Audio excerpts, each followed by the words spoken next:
हर हर महादेव। नमस्कार धर्म प्रेमी दर्शकों, स्वागत है आपका हमारे YouTube चैनल पर। आज के इस अत्यंत विशेष और हृदय को स्पर्श करने वाले वीडियो में हम बात करने वाले हों से हिंदू धर्म के सबसे कठोर, सबसे पवित्र और सबसे अधिक फलदायी व्रतों में से एक के बारे में। जी हाँ, आज हम विस्तार से जानेंगे निर्जला एकादशी व्रत कथा के बारे में। यह वह एकादशी है जिसे भीमसेनी एकादशी या पंडवा एकादशी के नाम से भी जाना जाता है। यह व्रत न केवल शरीर को पवित्र करता है, बल्कि आत्मा को परमात्मा से जोड़ने का एक अद्भुत माध्यम भी है। तो चलिए, अपनी आंखें बंद कीजिए, मन को शांत कीजिए और इस पावन कथा के सागर में गोते लगाइए। इस वीडियो को अंत तक जरूर देखें, क्योंकि इस कथा के अंत में छिपा है एक ऐसा रहस्य जो आपके जीवन के सारे कष्ट दूर कर सकता है और आपको मोक्ष का मार्ग दिखा सकता है। सनातन धर्म में एकादशी का व्रत अत्यंत महत्वपूर्ण माना गया है। वर्ष में 24 एकादशियां आती हैं और प्रत्येक एकादशी का अपना एक अलग महत्व, अपनी एक अलग कथा और अपना एक अलग फल है। लेकिन इन सभी 24 एकादशियों में निर्जला एकादशी का स्थान सर्वोपरि है। ज्येष्ठ मास के शुक्ल पक्ष की एकादशी को निर्जला एकादशी कहा जाता है। निर्जला शब्द का अर्थ ही है जल के बिना। इस व्रत में व्रती न केवल अन्न का त्याग करता है, बल्कि जल का भी त्याग करता है। यह व्रत उतना ही कठोर है जितना यह फलदायी है। कहा जाता है कि जो व्यक्ति वर्ष भर की सभी 24 एकादशियों का व्रत नहीं कर सकता, वह यदि केवल इस एक निर्जला एकादशी का व्रत श्रद्धा और भक्तिपूर्वक कर ले, तो उसे उन 24 एकादशियों का पुण्य फल प्राप्त हो जाता है। यह भगवान विष्णु की अत्यंत कृपा प्राप्त करने का एक सुनहरा अवसर है। इस पावन व्रत की उत्पत्ति के पीछे एक अत्यंत रोचक और हृदयस्पर्शी कथा छिपी है, जो हमें महाभारत काल में ले जाती है। जब पांडवों और कौरवों के बीच द्यूत क्रीड़ा हुई और पांडव हार गए, तो उन्हें 12 वर्ष का वनवास और 1 वर्ष का अज्ञातवास भोगना पड़ा। इस कठिन समय में भी पांडवों ने धर्म का मार्ग नहीं छोड़ा। वनवास के दौरान भी वे अपने धर्म, तप और व्रत उपवास में लीन रहते थे। महाभारत के उस कालखंड में एक बार ज्येष्ठ मास का समय आया। ज्येष्ठ मास ग्रीष्म ऋतु का महीना होता है, जब सूर्य की गर्मी चरम पर होती है। धरती तप रही होती है, नदियां सूखने लगती हैं और जंगल के पेड़ पौधे भी अपनी पत्तियां झका लेते हैं। ऐसे भीषण गर्मी के दिनों में एकादशी का व्रत करना किसी साधारण बात नहीं थी। पांडवों में सबसे बड़े धर्मपरायण युधिष्ठिर थे। युधिष्ठिर प्रत्येक एकादशी का कड़ाई से व्रत करते थे। वे न केवल स्वयं व्रत रखते, बल्कि पूरे परिवार को भी व्रत का पालन करने के लिए प्रेरित करते थे। उनके इस कठोर नियम का पालन द्रौपदी और अन्य पांडव भी बड़ी श्रद्धा से करते थे। लेकिन इस परिवार में एक ऐसे व्यक्ति भी थे जिनके लिए यह व्रत अत्यंत कष्टदायक था। वे थे भीमसेन। भीमसेन, जिन्हें वृकोदर भी कहा जाता था, क्योंकि उनका उदरपेट भेड़िए जैसा विशाल और अतृप्त था। भीमसेन को भोजन का अत्यंत शौक था। उनका शरीर विशालकाय था और उन्हें प्रतिदिन अत्यधिक मात्रा में भोजन और जल की आवश्यकता होती थी। जब ज्येष्ठ मास की एकादशी आई, तो भीमसेन के लिए यह व्रत एक भयानक चुनौती बन गया। भीषण गर्मी के कारण भीमसेन को अत्यंत तीव्र प्यास और भूख लग रही थी। उनका विशाल शरीर जल के बिना तड़प रहा था। उनके गले में जैसे आग लग रही थी। वे बार बार जल पीने के लिए व्याकुल हो उठते। लेकिन धर्मपरायण युधिष्ठिर के सामने वे अपना व्रत तोड़ने का साहस नहीं कर पा रहे थे। एक ओर भीमसेन का शरीर जल जलकर राख हो रहा था, और दूसरी ओर उनका मन अपने बड़े भाई युधिष्ठिर के प्रति सम्मान और धर्म के प्रति भय से जकड़ा हुआ था। वे न तो व्रत तोड़ सकते थे और न ही व्रत रख पा रहे थे। इस मानसिक और शारीरिक संकट के कारण भीमसेन अत्यंत व्यथित हो गए। उनके चेहरे पर उदासी छा गई। वे न तो ठीक से बोल पा रहे थे और न ही किसी कार्य में उनका मन लग रहा था। द्रौपदी ने जब भीमसेन की यह दशा देखी, तो उनका हृदय करुणा से भर उठा।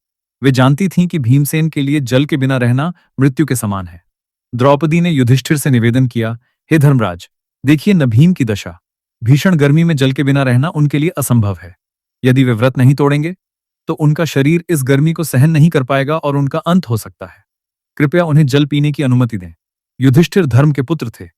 उनका हृदय भी द्रौपदी की बात सुनकर पिघल गया, लेकिन धर्म के नियम कठोर थे। युधिष्ठिर ने कहा, द्रौपदी, मैं भीम के दुख को समझ सकता हूं, लेकिन एकादशी का व्रत तोड़ना महापाप है। यदि हम धर्म का त्याग करेंगे, तो हमारा सर्वनाश निश्चित है। यह सुनकर भीमसेन का हृदय टूट गया। वे जानते थे कि वे वर्ष भर की 24 एकादशियों का व्रत नहीं कर सकते। उनका मन भक्ति से तो भरा था, लेकिन उनका शरीर इस कठोर तपस्या को सहन करने में असमर्थ था। इसी व्यथा और चिंता के साथ भीमसेन ने एक निर्णय लिया। उन्होंने सोचा कि क्यों न मैं इस समस्या का समाधान खोजने के लिए किसी महान ऋषि के पास जाऊं। भीमसेन ने अपने परिवार से अनुमति ली और महान ज्ञानी, दृष्टा और करुणामय महर्षि वेदव्यास व्यास मुनि के आश्रम की ओर प्रस्थान किया। व्यास मुनि उस समय अपने तपोवन में गहन ध्यान में लीन थे। उनका आश्रम एक अत्यंत शांत और पवित्र स्थान पर था, जहां प्रकृति का सौंदर्य और ऋषियों का तप वातावरण को दिव्य बना देता था। भीमसेन जब व्यास मुनि के आश्रम में पहुंचे, तो उन्होंने विनम्रतापूर्वक मुनिवर के चरणों में साष्टांग प्रणाम किया। उनके नेत्रों में आंसू थे और हृदय में अपार श्रद्धा। भीमसेन ने कहा, हे मुनिवर, हे जगत के गुरु, मैं आपकी शरण में आया हूं। मैं एक बड़े संकट में फंसा हूं।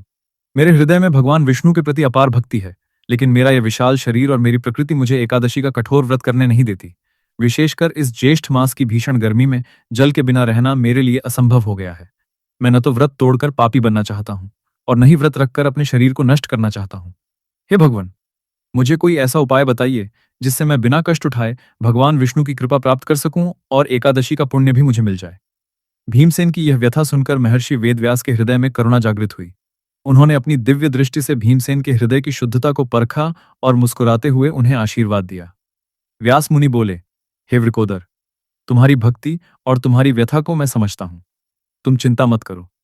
भगवान विष्णु भक्त के हृदय की शुद्धता देखते हैं, केवल शरीर के कष्ट को नहीं। मैं तुम्हें एक ऐसा दिव्य रहस्य बताता हूं जो तुम्हारे सभी संकटों का समाधान कर देगा। व्यास मुनि ने आगे कहा, हे भीम, वर्ष में 24 एकादशियां आती हैं। यदि कोई मनुष्य इतना बलवान और धैर्यवान हो कि वह वर्ष भर की सभी 24 एकादशियों का व्रत करे, तो उसे अत्यंत पुण्य प्राप्त होता है। लेकिन यदि कोई व्यक्ति ऐसा है जो वर्ष भर की सभी एकादशियों का व्रत नहीं कर सकता, तो उसके लिए एक ही उपाय है। भीमसेन ने उत्सुकतापूर्वक पूछा, हे मुनिवर, वह उपाय क्या है? कृपया मुझे बताइए। व्यास मुनि ने गंभीर स्वर में कहा, ज्येष्ठ मास के शुक्ल पक्ष में जो एकादशी आती है, उसे निर्जला एकादशी कहते हैं। यदि तुम केवल इस एक एकादशी का व्रत कर लो, तो तुम्हें वर्ष भर की सभी 24 एकादशियों का व्रत करने का पुण्य स्वतः ही प्राप्त हो जाएगा। भीमसेन हैरान रह गए। उन्होंने पूछा, क्या सच में केवल एक व्रत से सभी 24 एकादशियों का फल मिल सकता है? व्यास मुनि ने उत्तर दिया, हाँ वत्स, ये सत्य है, लेकिन शर्त यह है कि इस व्रत को तुम्हें अत्यंत कठोरता से पालन करना होगा। निर्जला का अर्थ है जल के बिना। इस दिन तुम्हें सूर्योदय से लेकर अगले दिन सूर्योदय तक न तो कोई अन्न खाना है और न ही एक बूंद जल पीना है। यह व्रत अग्नि परीक्षा के समान है। यदि तुम इस कठिन परीक्षा में सफल हो गए, तो भगवान विष्णु तुम पर इतने प्रसन्न होंगे कि वे तुम्हें सभी एकादशियों का फल प्रदान करेंगे। भीमसेन, जो वन देवताओं के समान पराक्रमी थे, इस चुनौती को स्वीकार करने के लिए तैयार हो गए। उन्होंने सोचा, यदि केवल एक दिन का कष्ट मुझे वर्ष भर का पुण्य दिला सकता है, तो मैं अवश्य ही यह व्रत करूंगा। उन्होंने महर्षि वेदव्यास के चरणों में सिर झुकाया और इस दिव्य व्रत को करने का संकल्प लिया। उस दिन के बाद से इस एकादशी को भीमसेनी एकादशी या निर्जला एकादशी के नाम से जाना जाने लगा। अब हम बात करते हैं कि इस पावन निर्जला एकादशी का व्रत कैसे किया जाता है। यह व्रत विधि अत्यंत महत्वपूर्ण है, क्योंकि नियमों का पालन ही व्रत को सार्थक बनाता है। 1. संकल्प। दशमी तिथि की रात्रि में या एकादशी की प्रातःकाल स्नान करने के बाद स्वच्छ वस्त्र धारण करके भगवान विष्णु के समक्ष संकल्प लेना चाहिए। संकल्प में यह कहना चाहिए कि मैं ज्येष्ठ मास के शुक्ल पक्ष की निर्जला एकादशी का व्रत बिना जल और अन्न ग्रहण किए भगवान विष्णु की प्रसन्नता के लिए कर रहा हूं। 2. स्नान और स्वच्छता। एकादशी के दिन प्रातःकाल सूर्योदय से पहले उठकर स्नान करना चाहिए। यदि संभव हो तो किसी पवित्र नदी जैसे गंगा, यमुना में स्नान करना अत्यंत शुभ माना जाता है। स्नान के बाद स्वच्छ वस्त्र धारण करें। 3. निर्जला रहना। इस व्रत का मुख्य नियम है निर्जला रहना, यानी इस दिन न तो कोई अन्न खाया जाता है और न ही एक बूंद जल पिया जाता है। यहां तक कि कुल्ला करने या ब्रश करने में भी जल का निगलना वर्जित है। यह पूर्ण त्याग का प्रतीक है। 4. भगवान विष्णु की पूजा। दिन भर में कम से कम एक बार भगवान विष्णु या भगवान कृष्ण की पूजा अवश्य करनी चाहिए। पूजा में पीले पुष्प, तुलसी दल, फल और यदि संभव हो तो पंचामृत से अभिषेक का संकल्प करके स्वयं बिना ग्रहण किए पूजा करें। भोग के रूप में मीठे फल अर्पित करें। 5. विष्णु सहस्रनाम और जाप। इस दिन भगवान विष्णु के विष्णु सहस्रनाम का पाठ करना अत्यंत फलदायी माना गया है। यदि संभव न हो तो ओम नमो भगवते वासुदेवाय या हरे कृष्ण कृष्ण कृष्ण हरे हरे मंत्र का जाप करते रहना चाहिए। 6. जागरण। एकादशी की रात्रि में सोना वर्जित माना जाता है। व्रती को रात्रि जागरण करना चाहिए। इस रात्रि में भजन, कीर्तन और हरि कथा का श्रवण करना चाहिए। यदि जागरण संभव न हो तो कम से कम मध्य रात्रि तक जागकर भजन करना चाहिए। 7. द्वादशी पारण। व्रत का पारण या खोलना अत्यंत सावधानी से करना होता है। द्वादशी तिथि में सूर्योदय के बाद पहले दान पुण्य करें। गरीबों और ब्राह्मणों को यथाशक्ति दान दें। इसके बाद थोड़ा जल ग्रहण करें और फिर हल्का फल या सात्विक भोजन करें।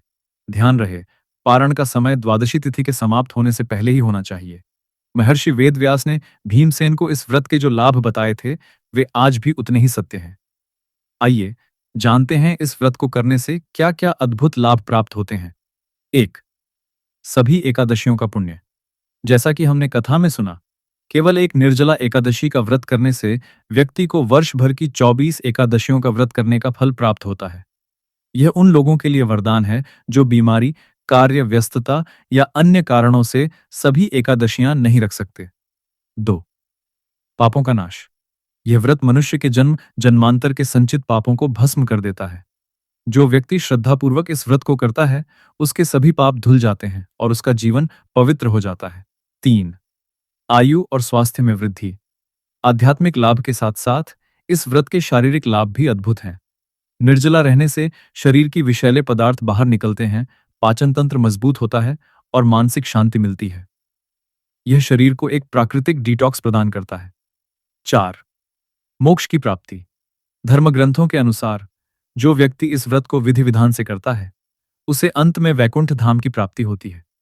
उसे जन्म मृत्यु के चक्र से मुक्ति मिलती है। 5. सुख, समृद्धि और शांति। इस व्रत से परिवार में सुख शांति बनी रहती है, धन की कष्ट दूर होती है और जीवन में सकारात्मक ऊर्जा का संचार होता है। आज के इस आधुनिक और भागदौड़ भरे युग में, जहां हमारे पास समय की कमी है और तनाव की अधिकता, निर्जला एकादशी हमारे लिए एक वरदान से कम नहीं है। हम में से कितने लोग हैं जो वर्ष भर की सभी एकादशियों का व्रत रख पाते हैं? बहुत कम। लेकिन भगवान की कृपा देखिए, उन्होंने हमें एक ऐसा सरल, हालांकि कठोर, लेकिन समय के लिहाज से सरल उपाय दिया है, जिससे हम केवल एक दिन में अपना धर्म पूरा कर सकते हैं। यह व्रत हमें सिखाता है कि इच्छा शक्ति कितनी शक्तिशाली हो सकती है। जब भीमसेन जैसे महाबली ने इस व्रत को किया, तो हम क्यों नहीं कर सकते? यह व्रत हमारे मन को मजबूत करता है, हमारी इंद्रियों पर नियंत्रण सिखाता है और हमें यह एहसास दिलाता है कि हमारा असली अस्तित्व यह शरीर नहीं, बल्कि हमारी आत्मा है। जब आप 24 घंटे तक जल के बिना रहते हैं, तो आपका मन भगवान की ओर अधिक केंद्रित हो जाता है। आपकी प्रार्थनाओं में एक अलग ही तीव्रता आ जाती है। यह त्याग की वह पराकाष्ठा है जो ईश्वर को शीघ्र ही प्रसन्न कर देती है। प्रिय दर्शकों, दोस्तों, भाइयों और बहनों, जब मैं ये कथा आप तक पहुंचा रहा हूं, तो मेरा हृदय भी भक्ति और श्रद्धा से भर उठता है। सोचिए, उस कलयुग में जब सब कुछ कठिन होता जा रहा है, हमारे धर्म ग्रंथों और हमारे ऋषि मुनियों ने हमारे लिए कितनी सरलता से मोक्ष के द्वार खोल दिए हैं। निर्जला एकादशी सिर्फ एक व्रत नहीं है, यह भगवान विष्णु के प्रति हमारे प्रेम और समर्पण की एक परीक्षा है। यह हमारे त्याग की वह अग्नि है जो हमारे अहंकार को जलाकर हमारे भीतर छिपे दिव्य स्वरूप को बाहर लाती है। मैं आपसे विनम्र निवेदन करता हूं, इस बार जब ज्येष्ठ मास की निर्जला एकादशी आए, तो कम से कम एक बार पूर्ण श्रद्धा और विश्वास के साथ इस व्रत को करने का प्रयास जरूर करें। भले ही शुरुआत में कठिनाई हो, लेकिन याद रखिएगा, भगवान आपकी उस एक बूंद आंसू और त्याग की भावना को कभी व्यर्थ नहीं जाने देंगे। आपका जीवन सुख, शांति और समृद्धि से भर उठेगा। और हाँ, मेरे प्यारे दोस्तों, आपने इस वीडियो को यहाँ तक बड़े धैर्य और भक्ति के साथ सुना, इसके लिए मैं आपके प्रति आभारी हूँ।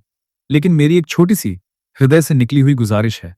अगर इस पावन कथा ने आपके मन को थोड़ा भी स्पर्श किया है, अगर आपको इससे थोड़ी भी शांति या प्रेरणा मिली है, तो कृपया बस एक सेकंड निकालकर हमारे इस YouTube चैनल को सब्सक्राइब जरूर करें।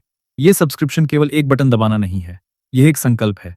एक संकल्प है कि आप भी इस सनातन धर्म की पावन कथाओं, ज्ञान और भक्ति को अपने जीवन में उतारना चाहते हैं और दूसरों तक पहुंचाना चाहते हैं। जब आप सब्सक्राइब करते हैं, तो आप हमें यह कहने का साहस देते हैं कि हाँ, हम इस दिव्य ज्ञान को और अधिक लोगों तक पहुंचाने के लिए निरंतर प्रयास करते रहें। इस वीडियो को लाइक जरूर करें, ताकि YouTube का एल्गोरिदम इसे और अधिक जरूरतमंद लोगों तक पहुंचा सके। इसे अपने परिवार, मित्रों और व्हाट्सएप ग्रुप्स में शेयर करें, क्योंकि पुण्य बांटने से बढ़ता है। हो सकता है आपका एक शेयर किसी के जीवन में भक्ति का दिया जला दे। कमेंट बॉक्स में जरूर लिखें हर हर महादेव या राधे राधे, ताकि हम जान सकें कि आप इस पावन यात्रा में हमारे साथ हैं। अंत में भगवान श्री हरि विष्णु और भोलेनाथ से मेरी यही प्रार्थना है कि वे आप सभी के जीवन से सारे कष्ट दूर करें, आपके घर में सुख शांति बनाए रखें और आपको निर्जला एकादशी का दिव्य फल प्राप्त करने की शक्ति दें। धन्यवाद। जय श्री कृष्ण। हर हर महादेव।